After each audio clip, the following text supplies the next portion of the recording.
Chaque jour, Charles et Carole vous présentent la leçon de l'école du sabbat.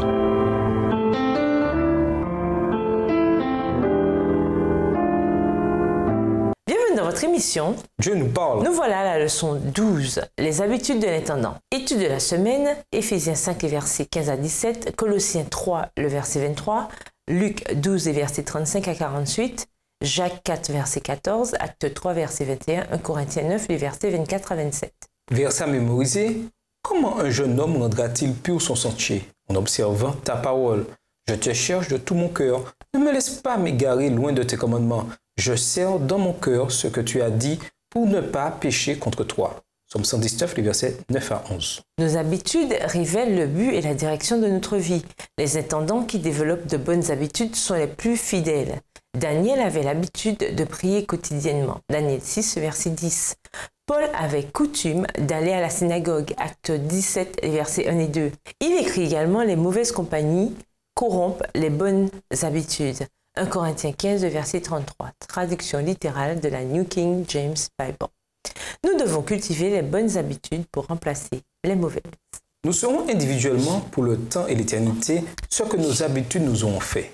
La vie de ceux qui en acquièrent de bonnes et sont fidèles dans l'accomplissement de chaque devoir sera une lumière resplendissante, projetant ses rayons sur le sentier. Le chemin créé par l'habitude est le chemin le plus rapide que l'on puisse prendre pour obtenir la récompense que l'on recherche. Une habitude est une décision enracinée. En d'autres termes, on n'y pense même pas. On le fait, c'est tout.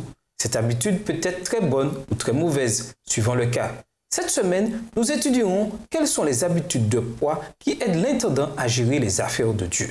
Et nous vous laissons avec la réflexion du jour. De nombreux types de personnes de différentes cultures démontrent certaines des habitudes que développent ceux qui cherchent à devenir de bons gérants de leur temps, de leurs moyens et de leur santé. Au revoir. Et à demain si Dieu veut.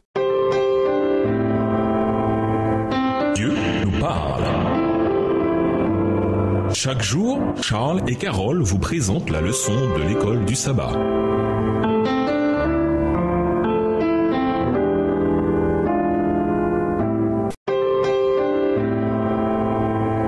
Dieu nous parle.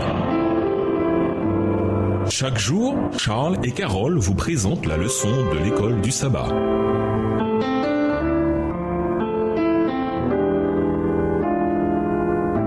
Bienvenue dans votre émission. Dieu nous parle. Voilà la leçon de dimanche. Habitude numéro 1, chercher d'abord Dieu. Nous avons tous des habitudes. La question est de quel genre? Bonnes ou mauvaises? De toutes les bonnes habitudes qu'un chrétien devrait entretenir, rechercher Dieu en premier chaque jour est certainement la plus importante de toutes. Chaque matin, consacrez-vous corps, âme et esprit à Dieu. Cultivez toujours davantage des habitudes de piété et de confiance en votre Sauveur. Avec une telle habitude, nous entrerons certainement par le chemin étroit qui mène à la vie. Matthieu 7, verset 14. Dieu a dit, « Tu n'auras pas d'autre Dieu devant moi » Exode 20, verset 3. Jésus a dit, en parlant de nos besoins essentiels, de rechercher d'abord le royaume et la justice de Dieu. Matthieu 6, verset 33 de la version Colombe. Et nous avons aussi entendu, « Vous me rechercherez et vous me trouverez, car vous me chercherez de tout votre cœur. » Jérémie 29, verset 13. Lisons Matthieu 22, les versets 37 et 38, Acte 17, verset 28, Éphésiens 5, les versets 15 à 17 et Colossiens 3, le verset 23. Que contiennent ces versets qui peuvent nous aider à comprendre comment mettre Dieu à la première place dans nos vies? Matthieu 22, les versets 37 et 38, Jésus lui répondit, « Tu aimeras le Seigneur ton Dieu de tout ton cœur, de toute ton âme et de toute ta pensée. C'est le premier et le plus grand commandement. » Acte 17, verset 28, « Car en lui, nous avons la vie, le mouvement et l'être. C'est ce qu'ont dit aussi quelques-uns de vos poètes. De lui, nous sommes la race. » Éphésiens 5, versets 15 à 17, « Prenez donc garde de vous conduire avec circonspection, non comme des insensés, mais comme des sages. Rachetez le temps, car les jours sont mauvais. C'est pourquoi ne soyez pas inconsidérés, mais comprenez quelle est la volonté du Seigneur. » Colossiens 3, verset 23, « Tout ce que vous faites, faites-le de bon cœur, comme pour le Seigneur et non pour des hommes. » Jésus est le meilleur exemple qui soit de recherche de Dieu avant toute autre chose. Jésus a mis son Père à la première place en toutes choses. Nous commençons à voir cette priorité lors de la visite à Jérusalem pour la Pâque, alors qu'il est encore enfant, quand sa mère lui fait des reproches après l'avoir retrouvé dans le temple. Il lui dit, « Il faut que je m'occupe des affaires de mon Père. » Luc 2, versets 46 et 49 dans la version second 21. Tout au long de sa vie, Jésus a désiré la communion avec son Père, comme le montre sa vie de prière. Cette habitude n'était pas très bien comprise par les disciples. Toutes les puissances des ténèbres ne pouvaient séparer Jésus du Père, car c'était devenu une habitude pour Jésus de rester totalement connecté avec lui.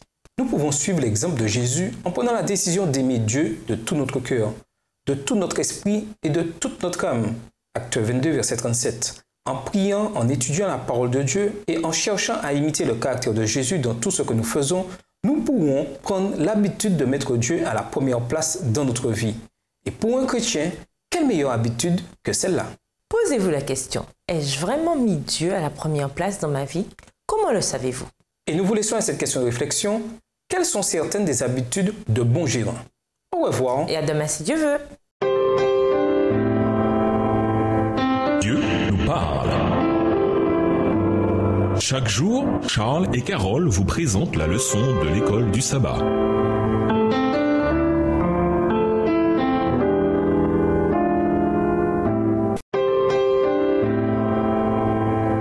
Dieu nous parle. Chaque jour, Charles et Carole vous présentent la leçon de l'école du sabbat.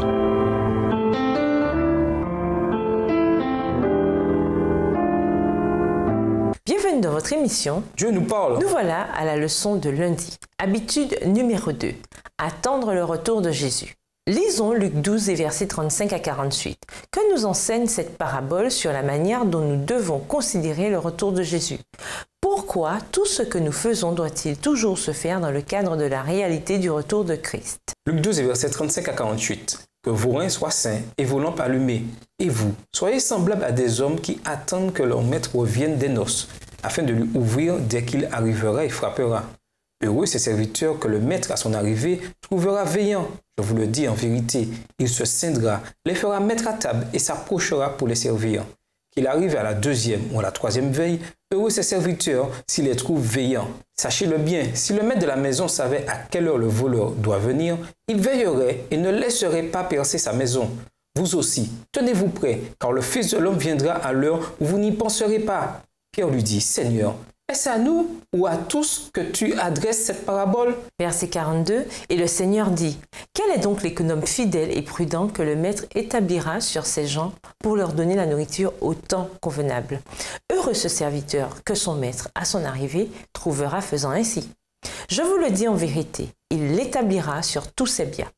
Mais si ce serviteur dit en lui-même, mon maître tarde à venir, s'il se met à battre les serviteurs et les servantes, à manger, à boire et à s'enivrer, le maître de ce serviteur viendra le jour où il ne s'y attend pas et à l'heure qu'il ne connaît pas. Il le mettra en pièces et lui donnera sa part avec les infidèles. Le serviteur qui, ayant connu la volonté de son maître, n'a rien préparé et n'a pas agi selon sa volonté, sera battu d'un grand nombre de coups. Mais celui qui, ne l'ayant pas connu, a fait des choses dignes de châtiment, sera battu de peu de coups. On demandera beaucoup à qui l'on a beaucoup donné et on exigera davantage de celui à qui l'on a beaucoup confié. La gestion chrétienne de la vie devrait être pratiquée régulièrement à la lumière du retour de Jésus.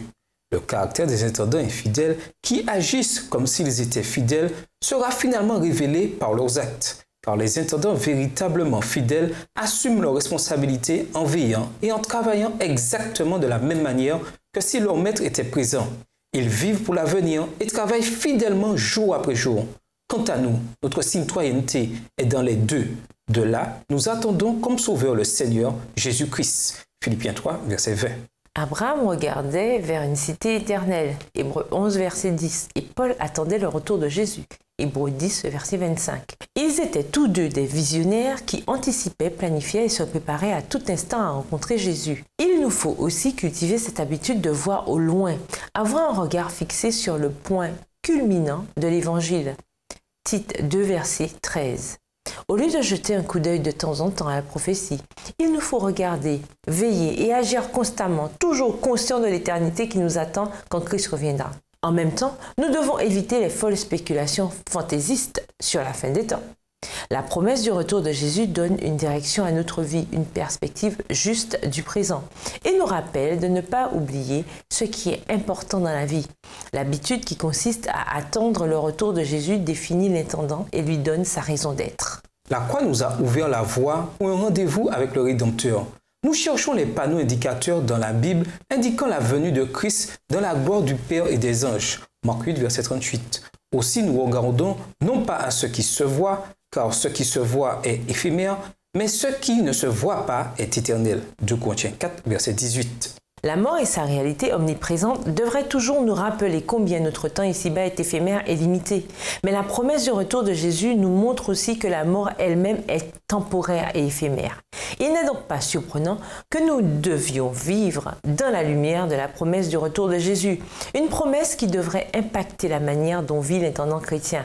Prenons l'habitude, dès maintenant et pour toujours, de vivre dans l'attente du retour de Christ. Notre nom même révèle la réalité de cette espérance. Et nous vous laissons avec cette question. Quels sont les 3 plus gros défis auxquels vous faites face dans votre utilisation du temps? Au revoir. Et à demain si Dieu veut. Dieu nous parle. Chaque jour, Charles et Carole vous présentent la leçon de l'école du sabbat.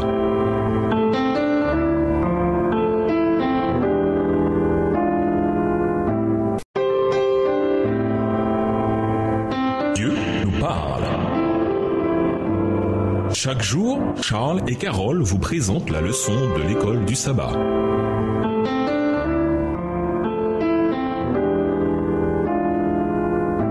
Bienvenue à votre émission. Dieu nous parle. Voilà la leçon de mardi. Habitude numéro 3. Employer son temps avec sagesse. Car nous sommes d'hier et nous ne savons rien. Nos jours sous la terre ne sont qu'une ombre. Job 8, verset 9. On peut arrêter une pendule, mais pas le temps. Le temps n'attend pas. Il continue de s'écouler, même si de notre côté, nous demeurons immobiles et inactifs. Qu'enseignent les textes suivants sur le temps que nous passons ici sur terre, dans cette vie présente? Jacques 4, le verset 14, Psaume 90, les versets 10 et 12, Psaume 39, les versets 4 et 5, Ecclésiaste 3, les versets 6 à 8. Quel est le message fondamental que nous devrions retirer de ces textes sur la valeur du temps que nous passons ici-bas? Jacques 4, verset 14. Vous qui ne savez pas ce qui arrivera demain, car qu'est-ce que votre vie? Vous êtes une vapeur qui paraît pour un peu de temps et qui ensuite disparaît. Psaume 90, les versets 10 et 12. Les jours de nos années s'élèvent à 70 ans et pour les plus robustes à 80 ans. Et l'orgueil qu'ils en tirent n'est que peine et misère, car ils passent vite et nous nous en voulons. Enseigne-nous à bien compter nos jours, afin que nous appliquions notre cœur à la sagesse. Psaume 39, versets 4 et 5. Mon cœur brûlait au-dedans de moi, un feu intérieur me consumait, et la parole est venue sur ma langue. Éternel, dis-moi, quel est le terme de ma vie? Quelle est la mesure de mes jours? Que je sache combien je suis fragile. Ecclésiaste 3, les versets 6 à 8. Un temps pour chercher et un temps pour perdre, un temps pour garder et un temps pour jeter, un temps pour déchirer et un temps pour coudre, un temps pour se taire et un temps pour parler, un temps pour aimer et un temps pour haïr, un temps pour la guerre et un temps pour la paix. Le temps est un élément limité et non renouvelable. Il est donc important que les chrétiens en soient de bons intendants. Nous devrions ainsi cultiver l'habitude d'employer le temps avec sagesse en nous focalisant sur ce qui est important dans cette vie et dans la vie à venir. Nous devons gérer notre temps en fonction de ce que la parole de Dieu nous révèle comme étant important, car une fois le temps passé, on ne peut le retrouver. Si nous perdons de l'argent, nous pouvons le récupérer tôt ou tard, peut-être même avec des intérêts. Ce n'est pas le cas avec le temps. Un instant perdu est un moment perdu à jamais. On peut plus facilement remettre un œuf cassé dans sa coquille que l'on ne peut rattraper un seul instant passé. Le temps est ainsi l'un des biens les plus précieux que Dieu nous donne. Comme il est important que nous cultivions l'habitude d'utiliser au mieux chaque instant qui nous est donné. Notre temps appartient à Dieu et chacun de nos instants lui est dû. Nous sommes tenus de façon impérative d'en tirer le meilleur parti pour sa gloire. Il n'est aucun talent dont il nous demandera un compte aussi rigoureux que celui du temps.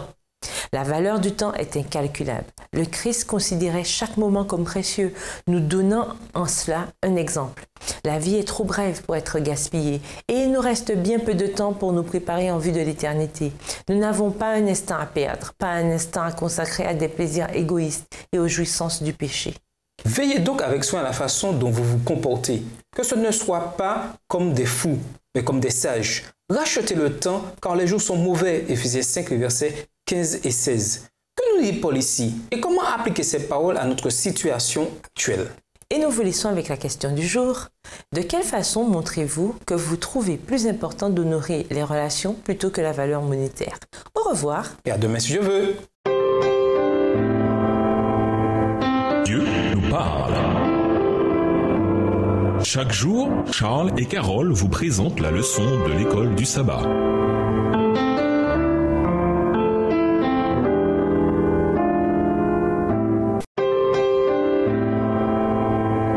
Dieu nous parle. Chaque jour, Charles et Carole vous présentent la leçon de l'école du sabbat.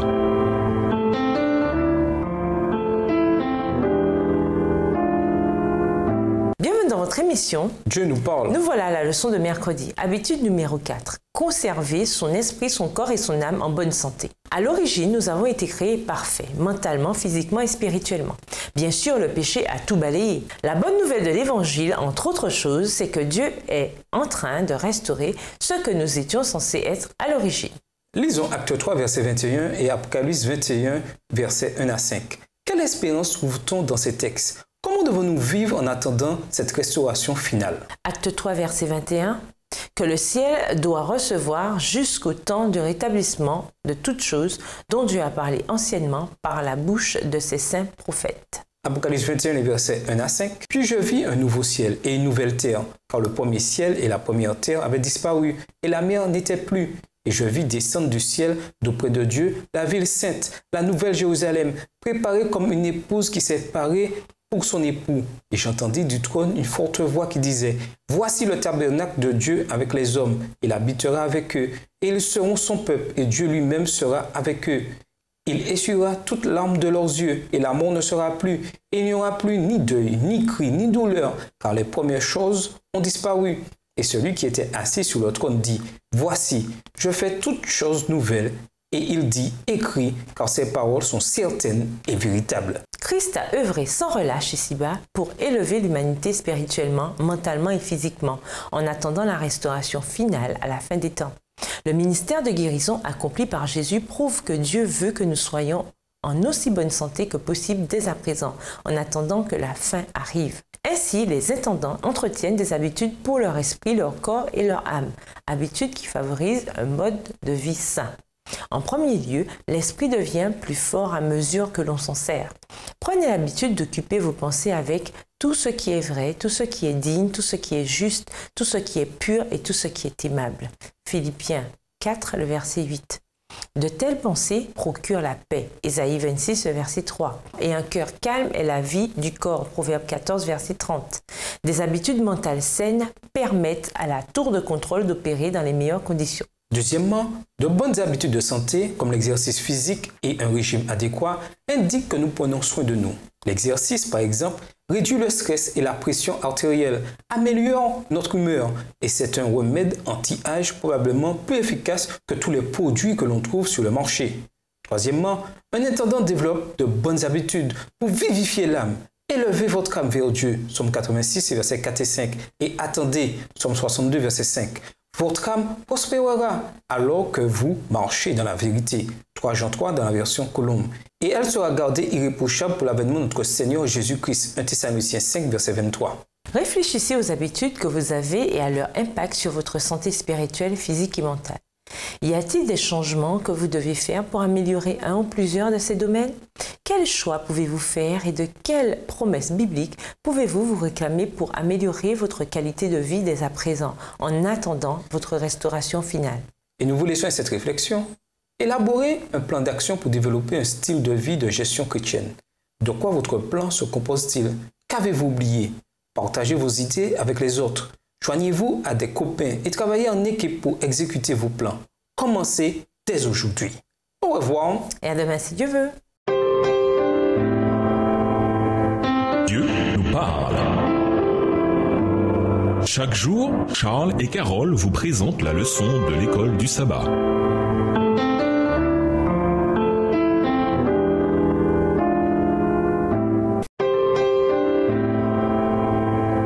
Dieu nous parle. Chaque jour, Charles et Carole vous présentent la leçon de l'école du sabbat.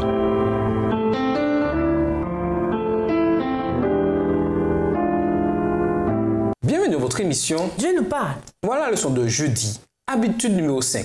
Autodiscipline. L'autodiscipline est l'un des traits de caractère les plus importants qu'un intendant puisse avoir.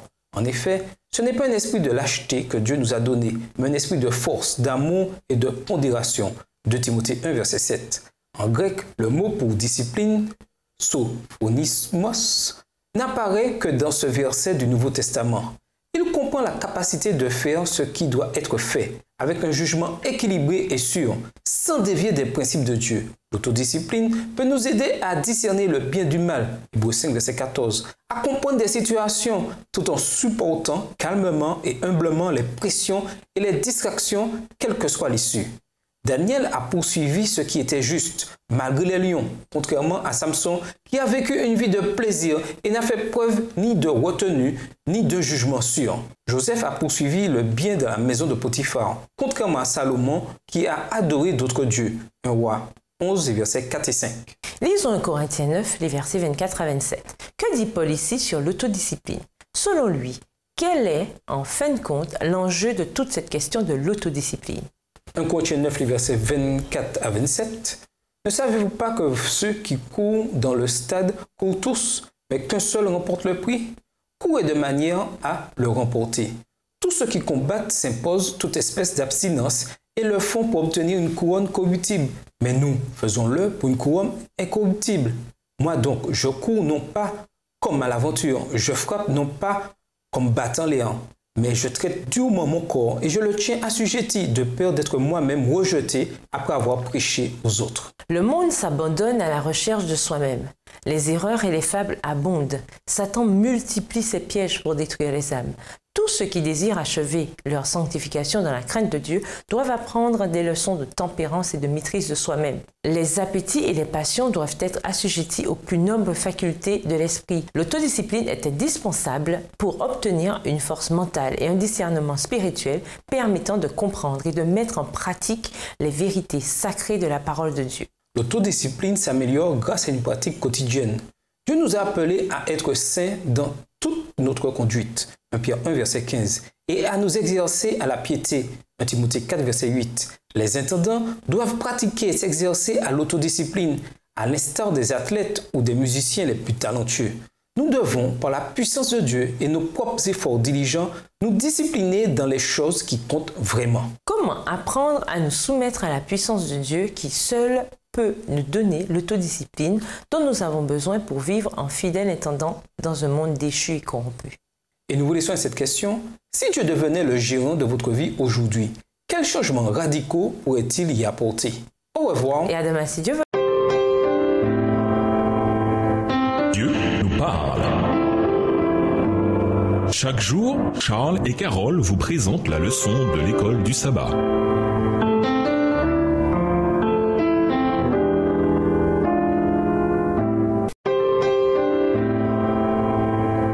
Dieu nous parle. Chaque jour, Charles et Carole vous présentent la leçon de l'école du sabbat.